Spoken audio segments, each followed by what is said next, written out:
या देवी सर्वभूतेषु मातृरूपेण संस्था नमस्तस्यै नमस्तस्यै नमस्तस्यै नमो नमः। मैं डॉक्टर चमसन तिवारी, जूथालाल संस्कृत महाविद्यालय मझौलिया, पश्चिम चंपारण। आज ऑनलाइन क्लास के माध्यम से मैं उपशास्त्री द्वितीय वर्ष के छात्रों को हितोपदेश नामक पुस्तक के संदर्भ में कुछ चर्चा करने जा रहा हूँ।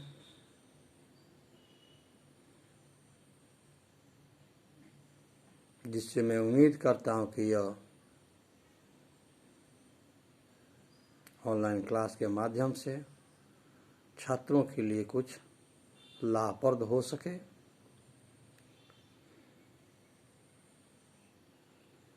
और परीक्षाओं के लिए परीक्षा योगी भी हो सके। इस संदर्भ में मैं आज छात्रों से जो हितोपदेश के संबंध में कुछ चर्चा करूंगा कि हितोपदेश क्या है। जैसा कि हम जानते हैं कि इसका नाम ही है हितोपदेश, अर्थात इस हितोपदेश का शाब्दिक अर्थ है हितकारक उपदेश। ऐसा शास्त्र जिससे छात्रों को, बच्चों को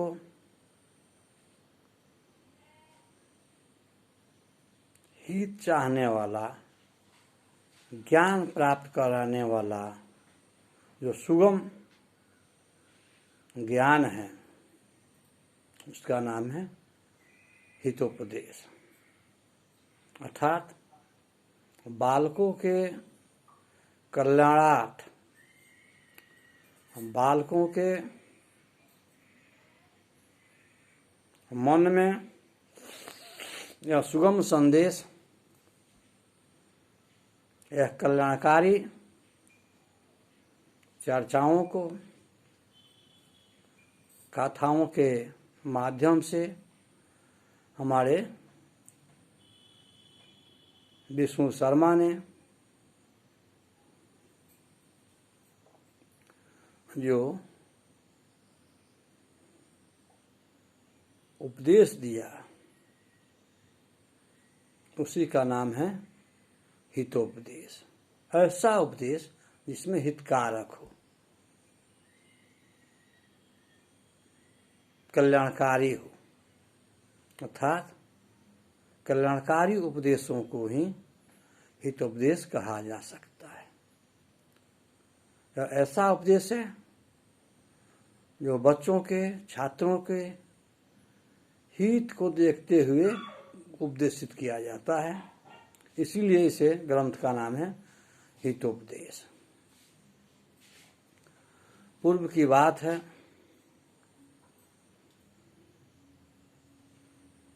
पाटलिपुत्र के राजा सुदर्शन के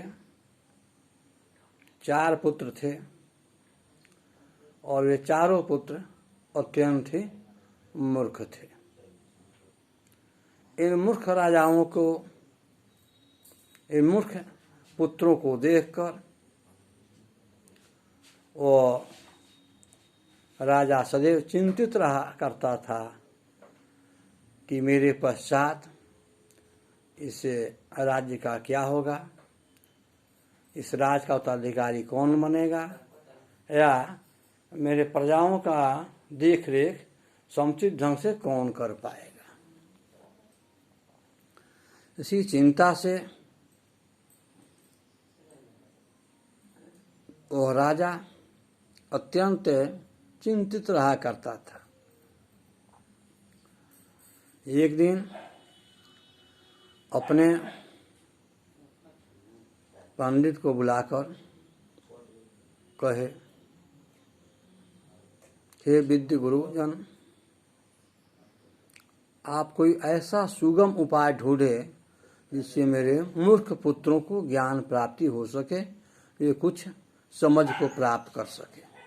अर्थात यह जो राजपुत्र है, वे कर्तव्यच्युत हो गए हैं। सामाजिक, सांस्कृतिक, राजनीतिक विषयों का अल्प ज्ञान भी नहीं है। तो पंडित सुदर्शन ने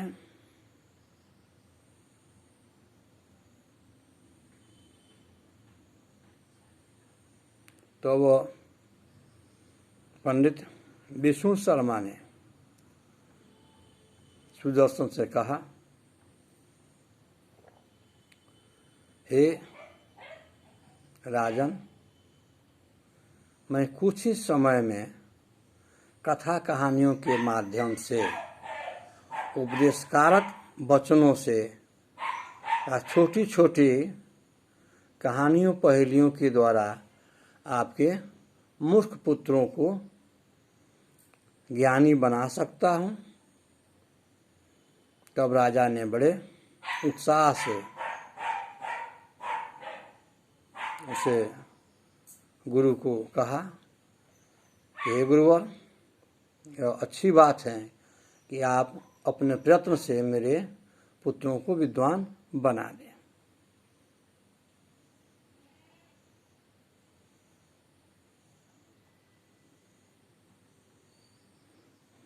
क्योंकि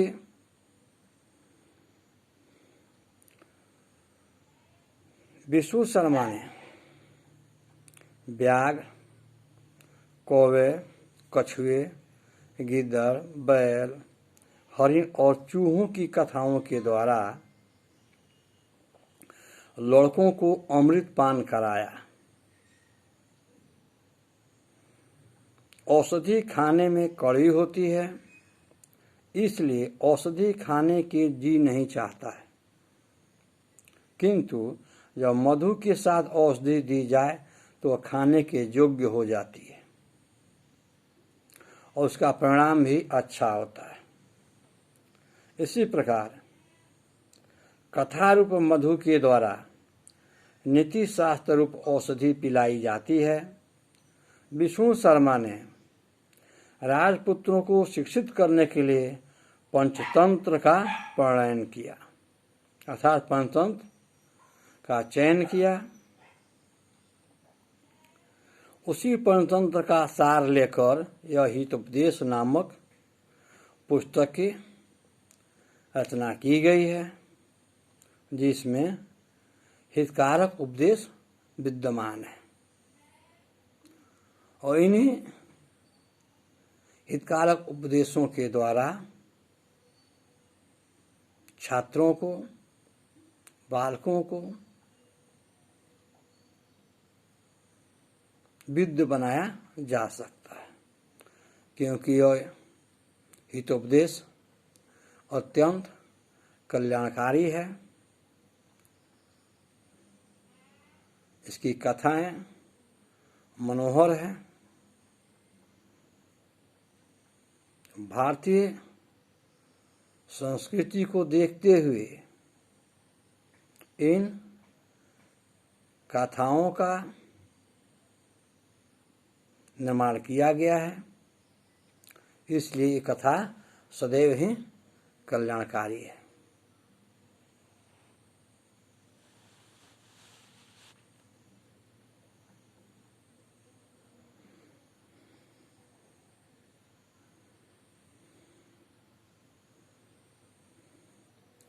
उसी पंचतंत्र का सार लेकर हितोपदेश नामक पुस्तक बना है।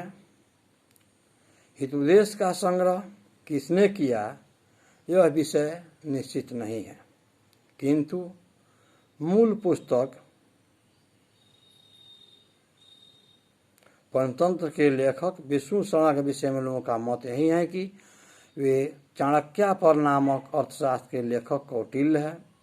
अर्थात हम देखते हैं कि इसे पुस्तक के रचनाकार के संबंध में बहुत से तर्क वितर्क पाए जाते हैं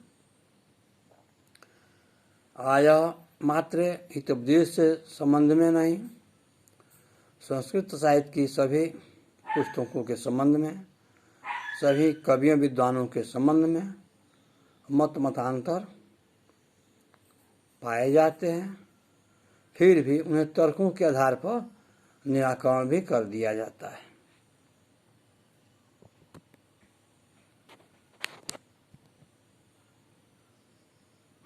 इस पुस्तक की रचना लगभग 2000 वर्ष से ऊपर अर्थात 2000 वर्ष से पहले की गई थी। हितोपदेश की रचना 2000 से पूर्व की गई थी और इसे कल्याणकारी ज्ञानकारी पुस्तकों के द्वारा करोड़ों बालकों को उपदेशित किया जा चुका है। बहुत से अल्पज्ञ मूर्ख छात्रों को भी, मूर्ख बालकों को भी इसके द्वारा ज्ञानी बनाया जा चुका है, क्योंकि इसका नाम ही है हितोपदेश अर्थात हितकारक उपदेश।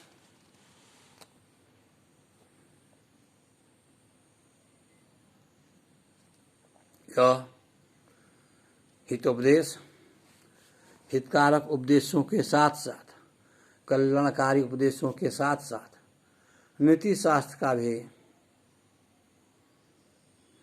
पूर्ण रूपेण ज्ञान उपलब्ध कराता है।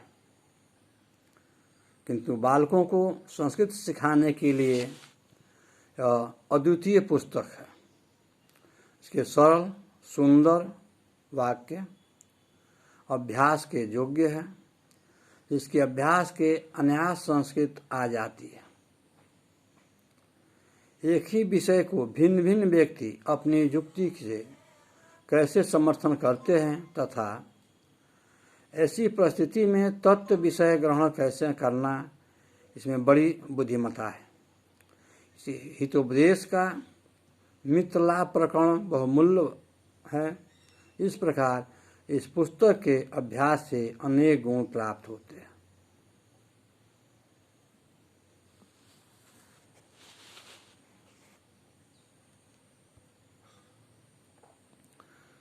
क्योंकि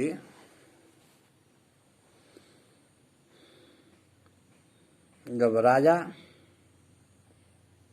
सुदर्शन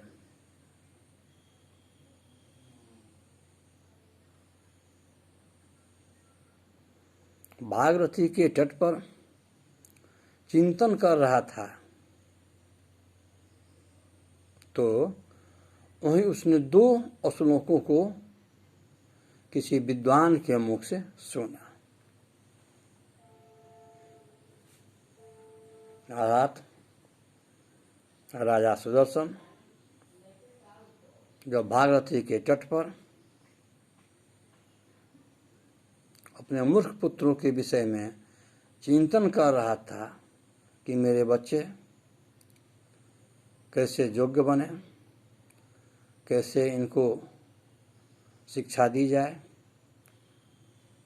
कैसे इनको कल्याणकारी बनाया जाए, उसी समय उन्होंने किसी विद्वान के मुख से 2 श्लोक सुने, जिसका भाव यह है कि संपूर्ण संदेहों का निवारण परोक्ष अर्थों पर भी दिग्दर्शन शास्त्र रूपी लोचन जिसके पास नहीं है वो आंखें रहते हुए भी अंधा ही है। कहने का अभिप्राय है कि जिसे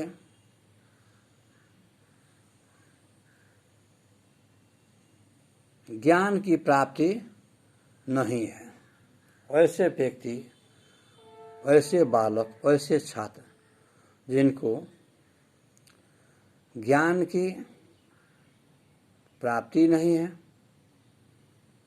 ज्ञान की ललक नहीं है, उनमें ज्ञान के प्रति इच्छा शक्ति उत्पन्न करने वाला कोई मित्र या योग्य नहीं मिल पाता है, तो उस बालक का जीवन निरर्थक है।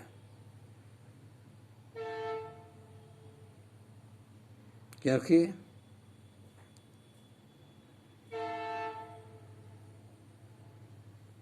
भर्तृहरि ने भी लिखा है, संगीत साहित्य कला विहीन साक्षात पशु पुक्ष विषाणहीन। अर्थात किसी मनुष्य को संगीत साहित्य कला में रुचि नहीं हो, इन तत्वों को परखने की चेष्टा नहीं करता हो, तो उसका जीवन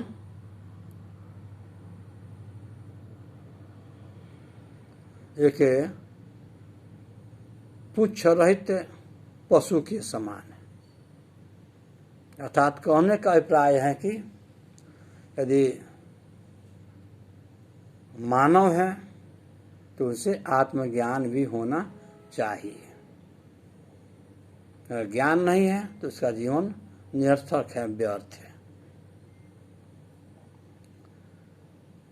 और दूसरे श्लोक का अभिप्राय यह है, यौवन संपत्ति अधिकार और अविवेक।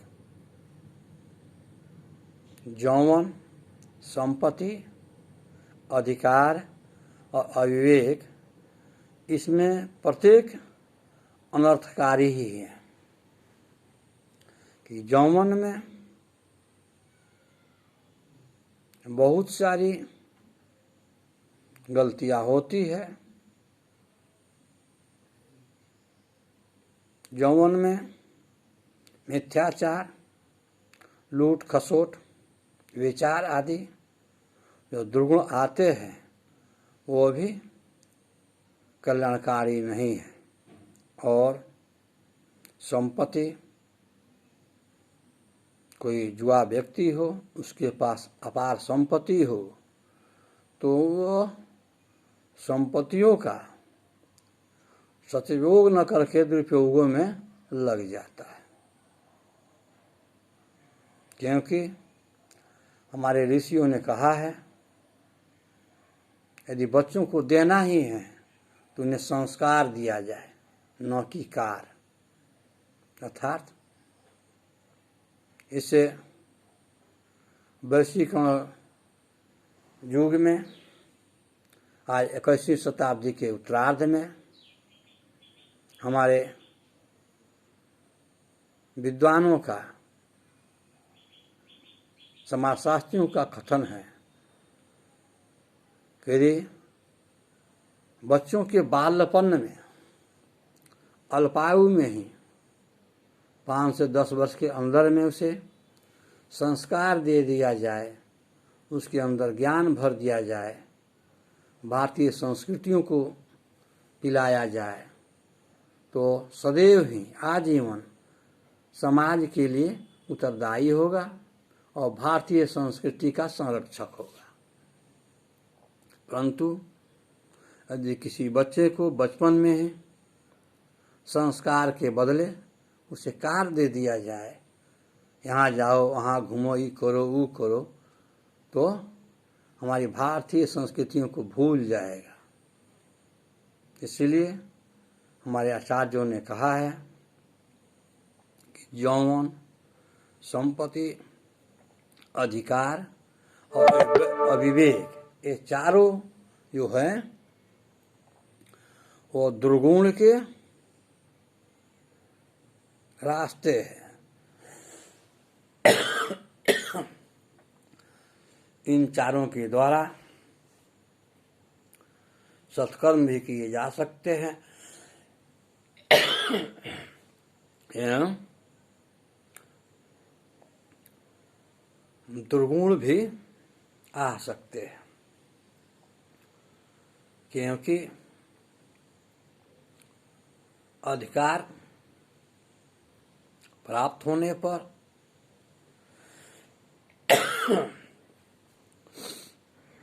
मानव को, छात्रों को एक दूसरों की सहायता करने की, मदद करने की कोशिश करनी चाहिए।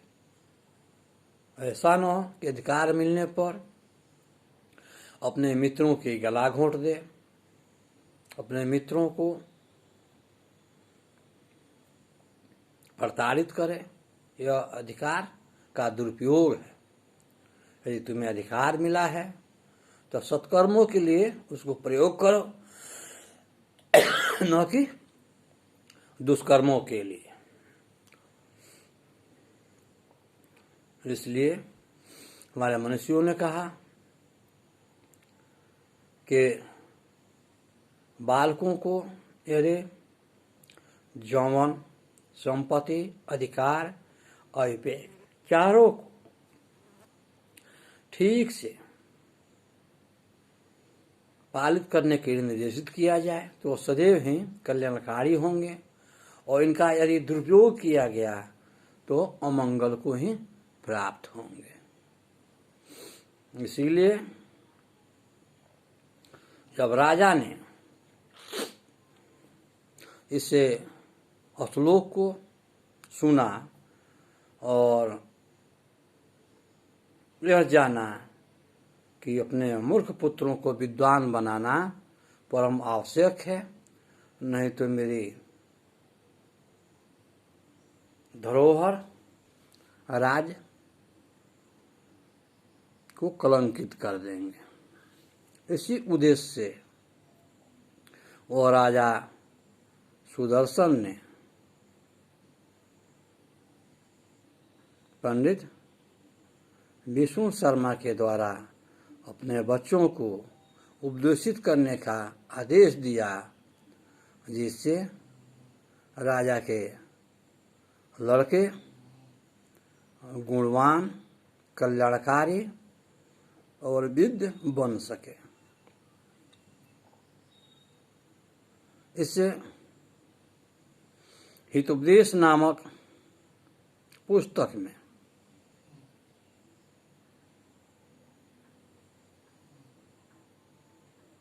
विष्णु शर्मा ने सदैव ही हितकारक उपदेश देने का सफल प्रयास किया है। इससे पुस्तक के द्वारा हितकारक उपदेश अर्थात हित चाहने वाला, हित करने वाला, कल्याण करने वाला उपदेश देने का सफल प्रयास किया है, जो हमारे बच्चों के लिए, छात्रों के लिए अत्यंत ही उपयोगी है।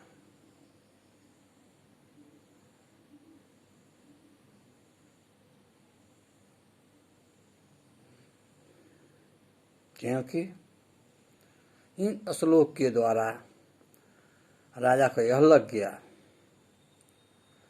कि मेरे कुमारगामी पुत्रों के द्वारा मेरी कृति नष्ट हो जाएगी। इसीलिए राजा सुदर्शन ने विष्णु शर्मा के द्वारा अपने मूर्ख पुत्रों को उपदेशित करने का भार इस पंडित को सुपुर्द किया, और पंडित जी ने छोटी छोटी कथाओं के माध्यम से व्याघ्रपति की कथा, कबूतर की कथा, बिलाव की कथाओं के द्वारा उन मूर्ख पुत्रों को